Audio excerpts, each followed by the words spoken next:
Shadow of the Erd Tree introduced many items and equipment that made current builds even more powerful. My favorite to come out of this DLC is the Ansbach Set. Hello everybody, it's Ocelot. In this video, we're going to go over 6 weapon skills and the builds around them that are now more powerful because of this set, which gives close to a 15% boost in damage when using the weapon skills. The downside is that it offers very little defenses. You'll see me show an alternative by swapping out the chest piece to the Armor of Solitude. You'll still get an extra 11.4% damage boost and have a little bit better defenses. So first off, let's talk about Dynastic Sickle Play. This is a unique skill found on the Obsidian Lamina. This is a cool and stylish Reaper found in the DLC at the very end by completing Ansbach's quest, and you cannot obtain it without killing PCR first. Now let's talk about the weapon skill Dynastic Sickle Play. So the first part is going to be a dodge, which is very similar to Dynast Finesse. The difference being that this dodge can be controlled. If you are not locked on, you will just dodge away from the way your character is facing. However, if you are locked on, you can choose a direction to get your dodge off on. And by following up with the heavy attack button, you're going to go in with the upward slash that deals 33 stance damage. Now, as you saw there, there's a second follow-up to it that deals 22.5 stance damage. Talismans I recommend you run with this build will be the Shard of Alexander, Millicent's Prosthesis, Rotten Wing Sword Insignia. And for the 4th talisman slot, you can go with the Two-Handed Sword Talisman, or you can go with the Ritual Sword. This is a level 150 character, and your stats are going to be 50 Vigor, 14 Mind, 25 Endurance, 12 Strength, 70 Dexterity, Base Intelligence, 16 Faith, and 40 Arcane. For the Physic, I recommend you run the Dexterity Knot Crystal tier along the Faith tier, which will allow you to use Golden Vow Incantation and Flame Grant Me Strength as buffs. If you'd like a ranged option, I recommend pairing this with the Dragon Communion Seal and using incantations. Overall, this is a really versatile build. It's a really fun weapon. Dynastic Sickle Play can be really good at times. However, the second follow-up does take quite a while for it to come out, and most bosses, whether it be in the base game or the DLC, aren't going to give you the opening to be able to use the full weapon skill. Next up, let's talk about Dynast Finesse. This is going to be the unique skill found on the Bloody Hellas. This weapon is going to be Dex Arcane, just like the previous weapon, which I didn't mention. The previous weapon is leaning more towards Dexterity. However, with the Bloody Hellas, you want to go mostly into Arcane. The weapon has a standard heavy thrusting sword moveset, which means you're going to be getting a bunch of pokes, which means yes, you're going to be doing pierce damage, which yes, in my opinion, is arguably the best damage type in this game. You also will be doing standard damage though, because the Bloody Hellas does have some swipes as part of the second part of the weapon skill, as you saw there against Rolana. Talismans I recommend you run with this build will be the Spear Talisman, which on its own gives a 15% damage boost to counterattacks. However, with the innate pierce damage that you'll be getting on most of your attacks, you'll be getting close to a 50% damage boost to your counterattacks. The other talismans will be the Shard of Alexander, Millicent's Prosthesis, and the Lord of Blood's Exaltation. With the stats that we have, you'll be getting 100 blood loss buildup. If you don't want to go with the Millicent's Prosthesis, you can go with the Rotten Wing Sword Insignia, which will further boost your successive attack bonus. And if you don't want to go with the multi-hit talismans at all, you can swap in the Dagger Talisman for boost to damage to your critical hits, because yes, you will be breaking stances.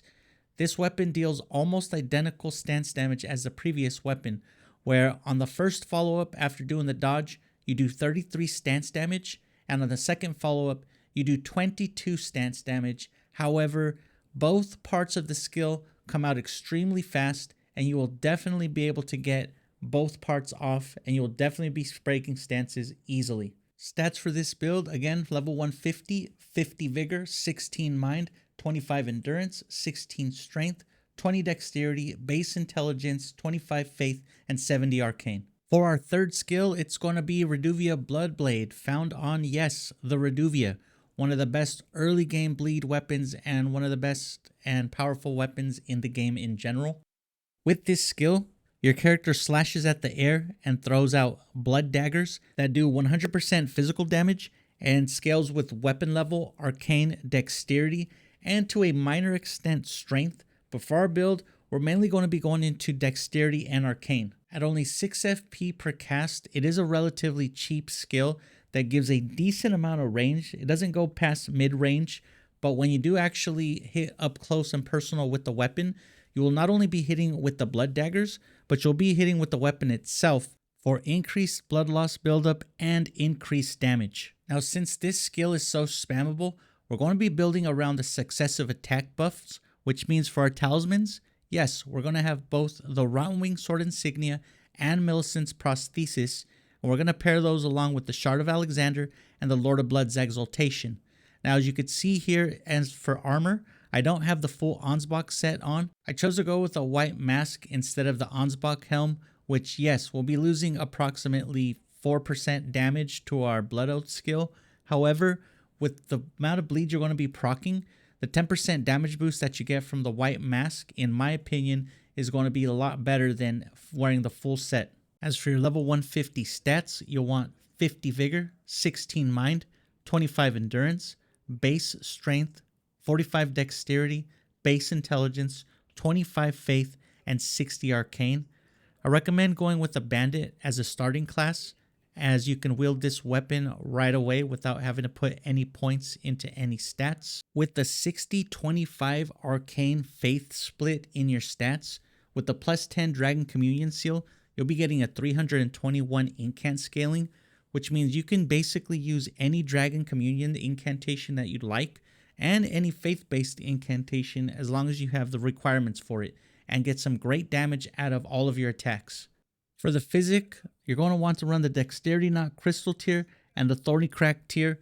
With Millicent's Prosthesis and the Dexterity Knot Crystal tier, this will help you reach the 60 soft cap in Dexterity, and the Thorny tier is going to further boost your damage by stacking with Millicent's Prosthesis and the Rotten Wing Sword Insignia for a very powerful and very versatile build.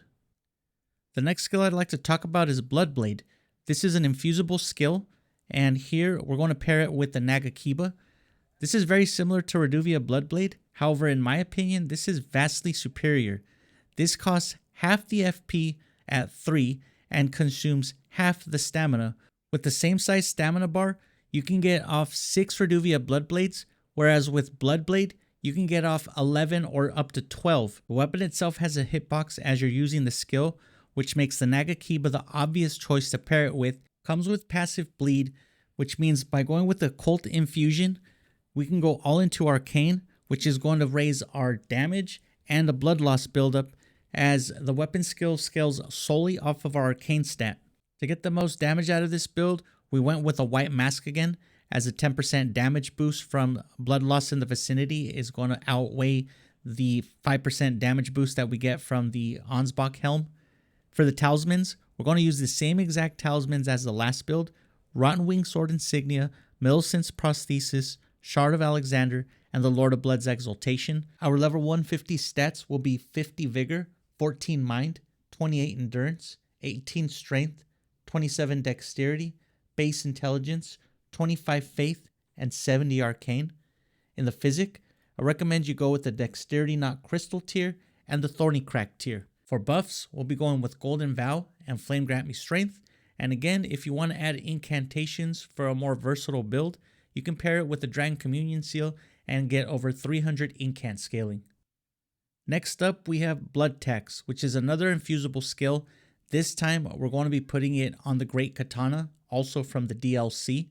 The reason why I like pairing it with the Great Katana is its long reach and its relatively low requirements. Now, the skill is basically the same as Repeating Thrust, the difference being that this skill scales completely with Arcane, and it actually has a heal on hit effect, where if you connect with all hits, you'll be gaining 10% of your maximum HP back, plus 120 hit points. It only deals 16 stance damage, so you're not going to be breaking stances with this skill, but because it hits 4 times in rapid succession, we're going to be building on that with the multi-hit talismans. And to no surprise, we're going to be using the same exact talismans again, which will be the Rotten Wing Sword Insignia, Millicent's Prosthesis, Shard of Alexander, and the Lord of Blood's Exaltation.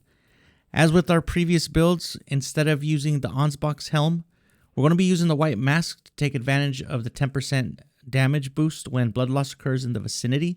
However, as you can see against Radagon, we'll go ahead and swap out the white mask for the Ansbach helm so we can get the extra boost in damage to the weapon skill. The stats you'll want to run with this build will be 50 Vigor, 17 Mind, 25 Endurance, 14 Strength, 13 Dexterity. We're going to get 5 from Millicent's Prosthesis, which will help us meet the Dexterity requirement for the weapon, Base Intelligence, 33 Faith, and 70 Arcane. In the Physic, you'll want to run the Thorny Crack tier to further boost our successive attack damage, and for the second slot, you can use the Blood Sucking Crack tier, which will give you plus 20% damage. This will drain your HP by about 2% HP per second, and if you don't like this effect, go with the Dexterity Not Crystal tier and use Golden Vow and Howl Shabriri as buffs.